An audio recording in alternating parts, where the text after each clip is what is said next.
Hi, all. I'm Cullen Haynes, and welcome to Ledger Legends. This is episode 2, beaming to you live, 5 p.m. Australian Eastern Daylight Time. We're on YouTube, LinkedIn, Facebook, TikTok, Twitch, and Instagram Live as well. And I'm very excited to obviously bring you our next guest on Ledger Legends. Obviously, this is an accounting live podcast to bring on leading legends in the accounting and finance space. And my next guest, I'm sure you're all going to want to tune into, almost over 20 years in the profession. And the firm that he works for has recently undergone a rebrand. Used to be called, formerly known as the Banks Group, now BD Private. And this man is a man of not only expert auditing skill, but his firm actually does more than the average accounting firm, more M&A, and much, much more. Can you please make very welcome my dear friend, Jaco Vorster, who is the audit partner at BD Private. How are you, Jaco? Hi, Colin. I'm well, thanks. How are you? Very, very well. And I put the title of today, obviously, today, tomorrow, and the future, because you and your team obviously look to the future for your clients. I'd love to maybe get a little soundbite. What is happening in your world right now? Look, in the audit division, we are busy prepping for our busy period starting in July, obviously after the year end and accounts are finalized. So really gearing up for our busy period, doing some interim audits. And yeah, that's what's keeping us busy and trying to clear all the work before 30 June. There you go. It's the crunch time, right? That's right. Yeah, that's getting ready for game time after July. Oh, fantastic. Great, great. Well, it's a nice segue because we try to keep this show light, similar to our Law Live podcast, which we've been doing for a couple of years with the legal fraternity, barristers, partners, and lawyers. This is very much a way and insight into leading finance and accounting professionals like yourself. So want to make it as both educational and informative as possible, and maybe get a glean into the people behind BD Private like yourself. So I'd love to get your insight as to how you'd explain your life in finance and accounting using just film titles. Well, that's a bit of a difficult one. I don't want to say Inspector Clouseau. We're not in audit. We're not private investigators trying to look, but we do sort of try and get into sort of a skeptical skepticism, where we can sort of look into client accounts. So probably that's probably the best one. I love that. I think that's so good. And if I may ask, what got you onto the train of being a chartered accountant and being in auditing? Like, tell us the origins, hero story. My grandfather in South Africa was a partner at Deloitte's, and their house was actually almost across the road from our primary school. So after school, my brother and I used to go to their place, and he would be either sitting doing the church's books or working on some audit files, and it just the numbers and that tickled my fancy. So I think from a young age, I always knew that I was going to be an accountant or in that sort of field, working with numbers. Very good. Is it much more than just bean counting, as the stereotype goes, Jaco? Oh, definitely. We try and look into a client's accounts, obviously tick off what we need to tick off to ensure that that it is a fair statement of financial statements. The assets are what they are, the income is what it is, but we also get a really good understanding of how the business operates, any weaknesses in their systems, and get a different angle of view of the client's businesses, where they might look at it a certain way, and we can provide them with a different perspective, ways to improve their business, and also from what we see other clients do. It's an interesting point you make, because it sounds like, and from our title, we're talking about the future. Historically, and correct me if I'm wrong, accounting has always been a historical thing. You're always looking in the past. But from what you're saying and what you do, you're really looking at the past as a way of helping clients with the future? Like, correct me if I'm wrong, so people know in real time what it is you do. Yeah, no, definitely. Yeah, you've got to obviously tick off the past, the current accounts that's happened. But then definitely in that sort of advisory role, even our tax partners would do a lot of sort of advisory, tax planning, etc., and looking at clients' futures, or even M&A division would look at maybe people that want to exit in 3 to 5 years, what they can sort of bring to the table, how they can get the best outcome for those people wanting to exit. No, well said, well said. And I would encourage people. We've got about 35 or 40 people tuning in, watching all over the platforms right now. So please show us some love. Put some questions in for Jaco. This is live, people, 5:06 p.m. here in Sydney. So any burning questions, thoughts, queries, or concerns, put them in here and we'll bring it up and we'll shout you out as well, because we want this to be as engaging and illuminating as possible. Changing tact a little bit, what's one surprising skill that has kind of helped you in your profession thus far in the 30 years that you've been on this earth, Jaco? Probably I did a major. Well, my major was accounting and computer science. So I've got a bit of knowledge of computers and that, and I suppose that's helped develop some skills in using Excel, using that for data analysis, which I wouldn't have thought was going to be needed back then when we were studying. No, it's a good. You don't get that combination very often. Computer science, a double major in that respect. What stopped you from going down the route of being a world-renowned hacker, white hat hacker, of course? Look, I think I was always going to do accounting, but when I saw that there's a degree with a double major, I thought, okay, this could be a good fallback option. So if accounting didn't work for me, then yeah, who knows? I could have gone down the computer science or that way.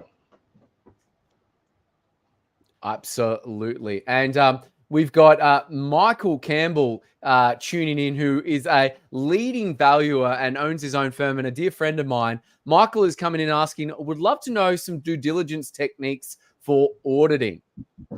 Thank you, Michael. Okay, thanks, Michael. So due diligence, that's basically where we would go and look into a business that someone is either looking to acquire or either wholly or a part of that.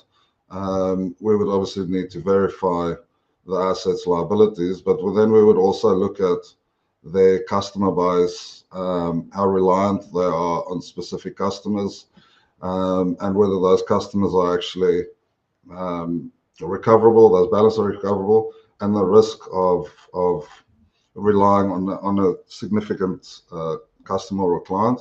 And similar with inventory, we might look at inventory, but then instead of just verifying it, look at whether there's some older obsolete stock, whether there needs to be a clawback provision put into the purchase contract to sort of, if there's overstocked or bad stock that wasn't accounted for, that the purchaser as a way to get some of that funds back.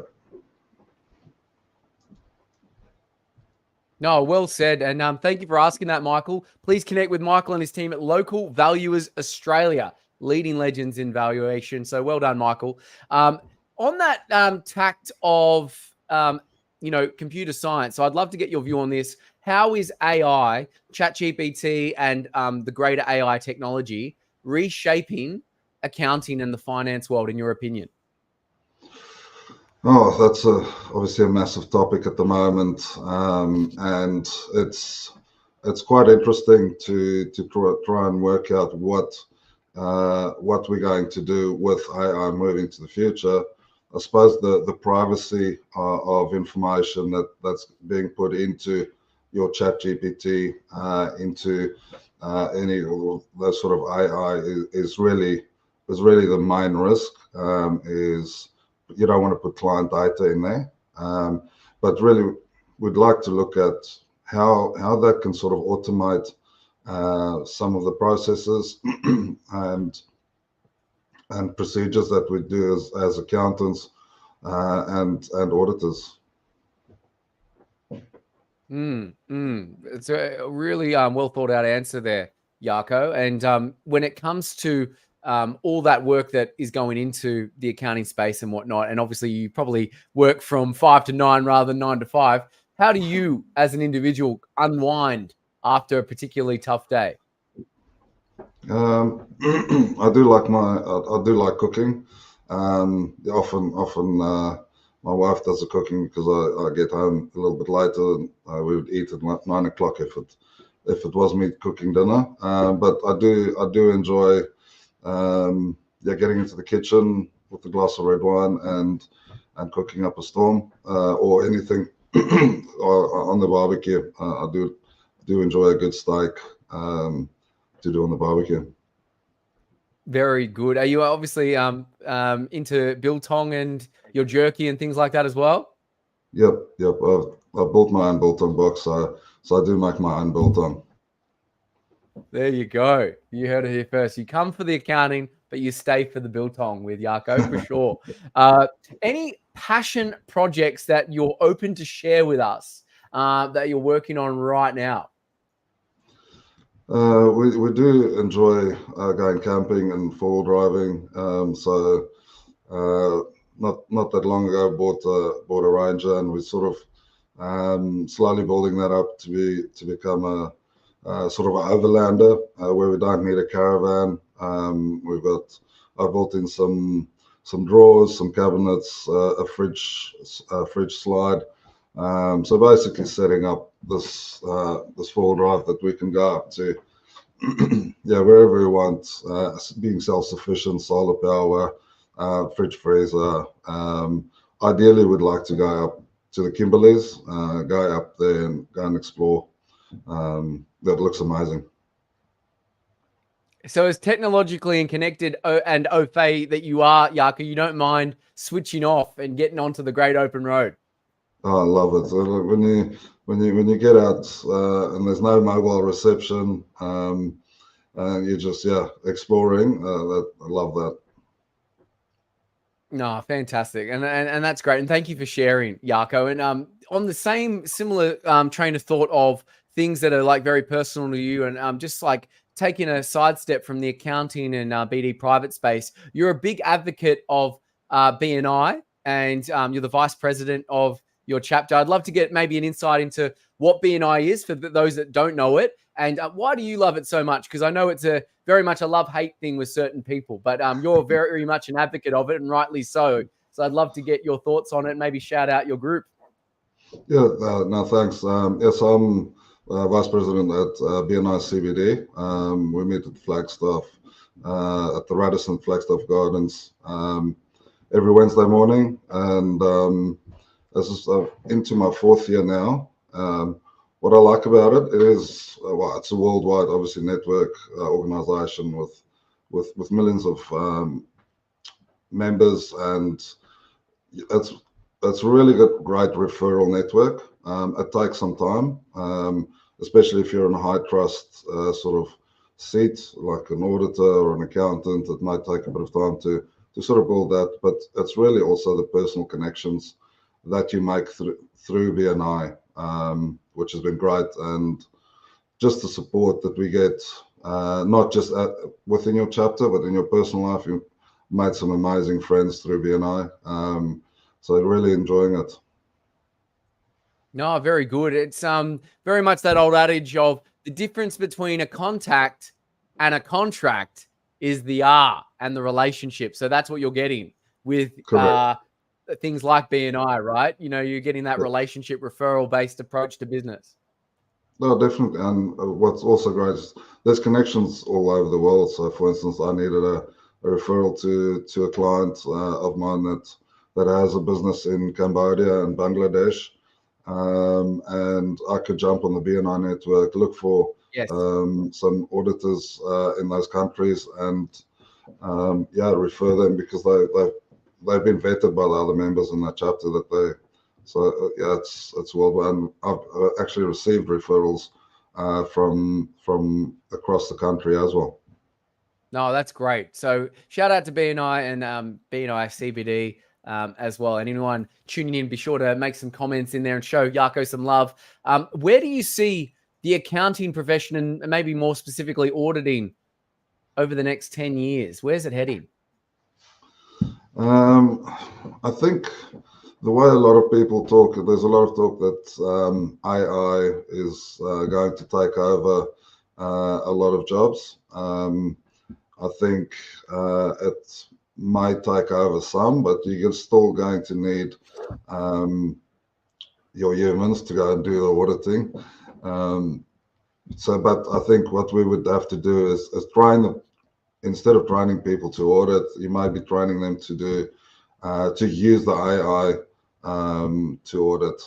So I think that's going to be a big change. It'll be interesting to see where we end up in 10 years, because AI obviously has only been around for, well, really a big thing for the last year and a half since ChatGPT launched. So I think that's going to be a major part.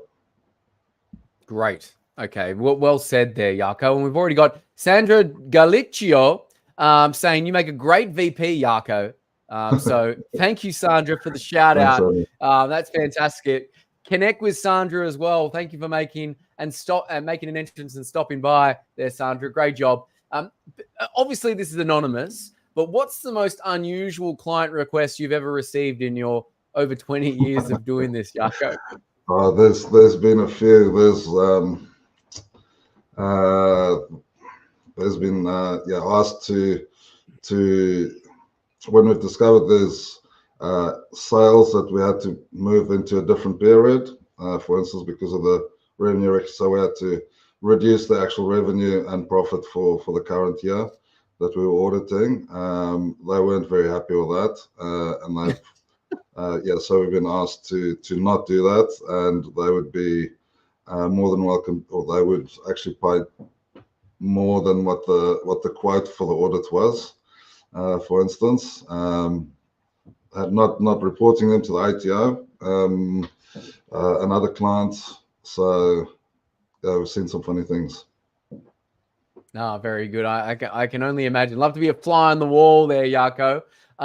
Now, you talked about your family and your grandfather, and who would you say in your whole life has been the most influential mentor in your life, and why?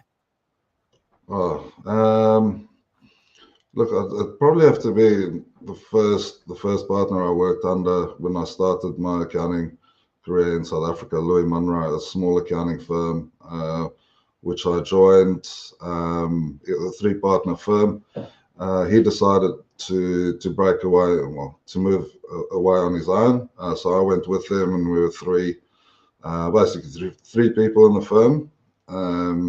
And starting almost from scratch with these small parcel of clients, and spending 4 years working with them, really got to see how to get involved and build a business, build clients, and build those relationships with your clients. And the more I got into it, the more free rein he gave me to sort of almost develop the audit division of that firm, which really gave me sort of a wide business view at a fairly young age, which I thought was great, which I could apply, and I probably still use some of those skills from back then.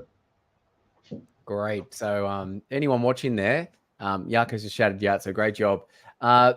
In terms of why people reach out to you, Jaco, why people venture and go, I need BD Private's help. What is there a pain point, or what's the compelling reason, or why businesses or those that need your services reach out to you? What's the most common reason, would you say?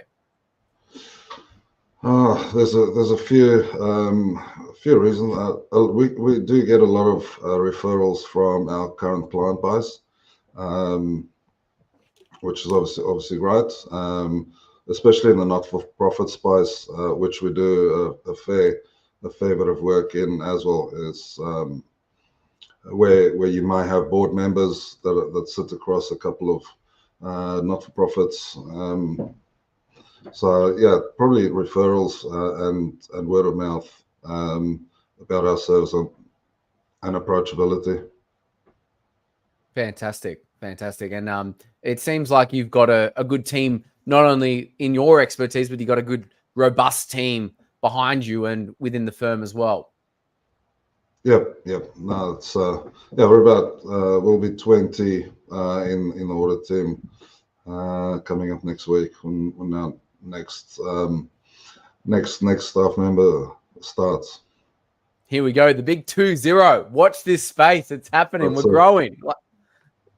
Oh, good. It's like Bitcoin, but you probably don't want to mention that in an accounting podcast, right? Bitcoin and accounting probably don't mix. But nonetheless, what would you like to see change in the realm of finance and accounting, in your personal opinion, Jaco? What do I like to see change? That's a bit of, I suppose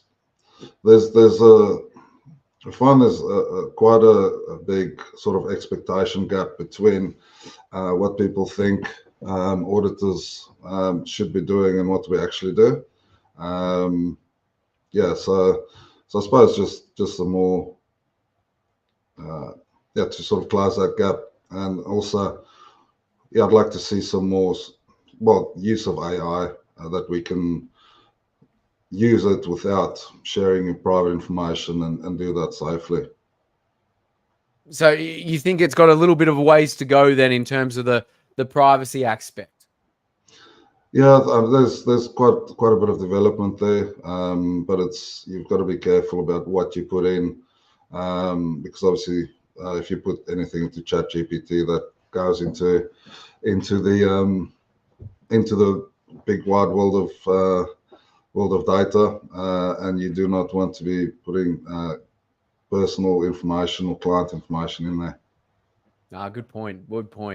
And probably on this nice little segue as well, if we're looking at your personal thoughts on what young professionals starting their career in this ever increasing technologically savvy world, what would you like to say to them starting their career in accounting, finance, or even law and otherwise? I think learning to do research and doing your own research and coming up with solutions to a problem, even though it might be incorrect, is so. For instance, if a junior comes to partner with a question, maybe do a bit of research, read up on accounting standards, come with maybe a couple of their own solutions, really get that sort of mindset of trying to go and find the solution for it, rather than just asking the question and getting someone else to solve the problem for you. I think that is very apt, especially when a lot of people do come with questions. I know one of my mentors, whenever I came with a problem, he'd say, "Oh, come back with 2 solutions and then we can talk about it." It actually forces you to actually think of the problem on another level rather than just being spoon-fed, right? Correct. Very good. And look, we're getting to the end of the stream. We got some bonus questions, which we'll bring you back for, but a little bit more of a morbid one. When all is said and done, Jaco, how would you, Jaco Vorster, like to be remembered?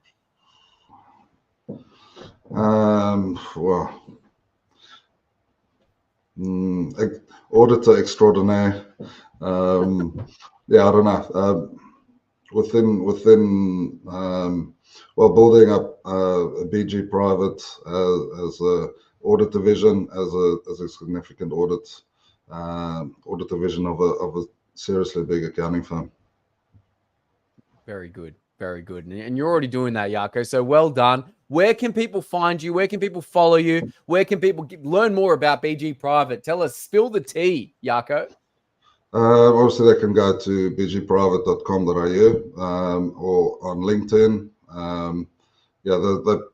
Just if you go BG Private, most of the socials. There's Instagram. There's LinkedIn. All of that. Very good. And are you quite partial to the old LinkedIn? I know you don't do TikTok, but you're hanging out on Instagram and LinkedIn mainly. Yeah, that's right. That's right. Yeah, also probably not as active on LinkedIn as I should be, but yeah, that's definitely LinkedIn is probably the most one I use.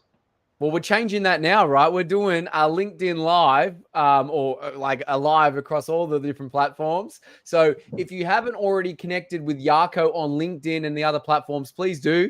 Jaco Vorster from BG Private, an absolute legend. Thank you for being on the show there, Jaco, and we'll bring you back for some bonus questions.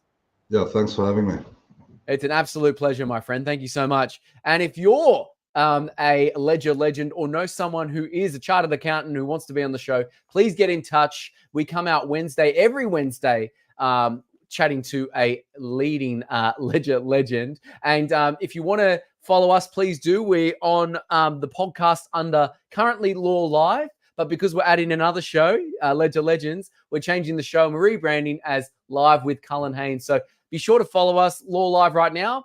And looking forward to coming out with some next great episodes. And have a wonderful day, everyone. Thank you for tuning in and rewatching. Take care. Jaco, bringing you back, my friend. How would you explain what you do to a 6-year-old child in accounting? Well, I try and make sure that your business is the figures in the business is what it is, that it's all correct. I like that. Nice and simple. You can't go wrong with that. Good man. Good man. How would, if you own a pet or had a pet in the past, how would your pet describe you? Playful, energetic, fun. Fun. There you go. Playful, energetic, fun. Case in point. End of story. I love that. And last but certainly not least, this is more of a quantum physics type question, which I always love asking. If you could give yourself advice at any age and go back in time, what age would you go back and visit yourself? And what would the specific advice be? Oh, well, probably go back to maybe 17, 18-year-old, and probably stop worrying about what other people think, what they think of me. Just focus on doing good things, and just being yourself. I love that. And you don't know how often that advice comes up from episode to episode, Jaco. It's like a common thread that people wish they just said, don't listen, don't worry about what other people think, because, you know, they're not going to walk the journey for you. You have to do it yourself. Yep. Good man. Oh, I really appreciate the nuggets and the gems you've dispelled, not only on the accounting side, but your personal side there, Jaco. Thank you for joining us for our second episode of Ledger Legends. Well, thanks very much for inviting me and having me on. And thanks to everyone that's watched. A pleasure, my friend. Be sure to follow Jaco. And it's been a great pleasure beaming to you live all across the socials today, everyone. Take care.